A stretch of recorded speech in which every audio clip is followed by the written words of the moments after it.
அனைவருக்கும் வணக்கம். பூஜை அறையில் கண்டிப்பாக இருக்க வேண்டிய பொருட்கள் என்னென்ன, எப்படியெல்லாம் பூஜை செய்யணும்னு இந்த வீடியோவில் பார்க்கலாம். இப்போ தான் நம்ம சேனலை ஃபஸ்ட் டைம் பார்க்குறீங்கன்னா மறக்காமல் சப்ஸ்கிரைப் பண்ணிக்கோங்க. பக்கத்தில் இருக்க பெல் ஐக்கானை கிளிக் பண்ணிக்கோங்க. தினசரி காலை மாலை இருவேளையும் வீட்டில் பூஜை செய்து இறை வழிபாட்டை மேற்கொள்ள வேண்டும் என சாஸ்திரங்கள் சொல்கின்றன. கோவிலுக்கு சென்று வழிபடுவதாக இருந்தாலும் வீட்டிலே வழிபாடு செய்வதாக இருந்தாலும் அதற்கு சில வழிமுறைகள் வகுத்து வைக்கப்பட்டுள்ளன. இந்த முறைப்படி நம்முடைய வழிபாட்டினை மேற்கொண்டால் அதற்குரிய பலனை முழுவதுமாக பெற முடியும். நம்முடைய வீட்டின் பாசிட்டிவ் எனர்ஜி அதிகரிக்க செய்யும் இடங்களில் முக்கியமான ஒன்று பூஜை அறை. வீட்டில் எப்போதும் தெய்வீக தன்மையும் பாசிட்டிவ் எனர்ஜியும் நிறைந்திருக்க பூஜை அறை எப்படி வைத்திருக்கிறோம் என்பது மிக முக்கியமான ஒன்றாகும். நம்முடைய பூஜை அறையில் எத்தனையோ விதமான சுவாமி படங்கள், சிலைகள் உள்ளிட்ட பலவும் இருக்கும். இதில் நம்முடைய இஷ்ட தெய்வங்கள் உள்ளிட்ட பலவும் வைத்திருப்போம்.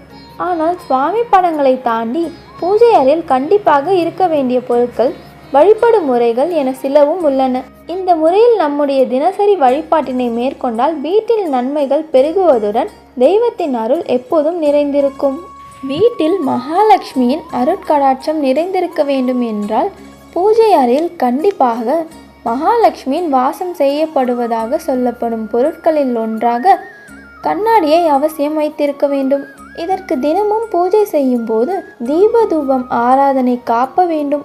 இந்த கண்ணாடியில் தெய்வத்தின் உருவமும் அமாவாசை போன்ற நாட்களில் நம்முடைய வீட்டிற்கு வரும் முன்னோர்களின் உருவமும் பிரதிபலிப்பதால் அவர்கள் அருளும் ஆசியும் வீட்டில் நிலைத்திருக்கும். அதேபோல் பூஜை அறையில் எவ்வளவு விலை உயர்ந்த தங்கம், வெள்ளி போன்ற பொருட்களால் ஆன விளக்கு, விலை உயர்ந்த குத்து விளக்கு இருந்தாலும் அவசியம் ஒரே ஒரு அகல் விளக்காவது ஏற்றி வைத்து வழிபாடு செய்ய வேண்டும்.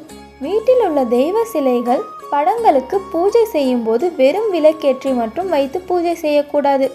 கண்டிப்பாக ஏதாவது நைவேத்தியம் படைத்துதான் பூஜை செய்ய வேண்டும். நைவேத்தியமாக தினம் ஒரு உணவு சமைத்து படைக்க முடியவில்லை என்றாலும் சிறிதளவு கற்கண்டாவது வைத்து பூஜை செய்ய வேண்டும். சுவாமி படங்களுக்கு முன் ஒரு சிறிய கிண்ணத்தில் அரிசி, பருப்பு ஆகிய மங்கள பொருட்கள் நிரப்பி வைத்து பூஜை செய்வது சிறப்பானதாகும். குறிப்பாக விநாயகரின் பாதத்திற்கு அருகில் எப்போதும் சிறிது அரிசி வைத்திருக்க வேண்டும்.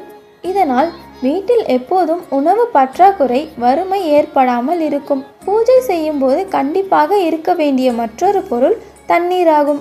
தண்ணீர் இல்லாமல் ஒருபோதும் பூஜை செய்யக்கூடாது. பூஜை அறையில் எப்போதும் பஞ்ச பாத்திரத்தை காலியாக வைக்கக்கூடாது. சிறிது தண்ணீரும் அதில் 1-2 துளசி இலைகள் அல்லது ஏதாவது ஒரு மலர் போட்டு தான் வைக்க வேண்டும். இந்த மாதிரி மேலும் நிறைய இன்ட்ரெஸ்டிங்கான வீடியோஸ்க்கு மறக்காமல் நம்ம சேனலை சப்ஸ்கிரைப் பண்ணிக்கோங்க. இந்த வீடியோ பிடிச்சிருந்தா ஃப்ரெண்ட்ஸ் அண்ட் ஃபேமிலிக்கு ஷேர் பண்ணிக்கோங்க. நன்றி.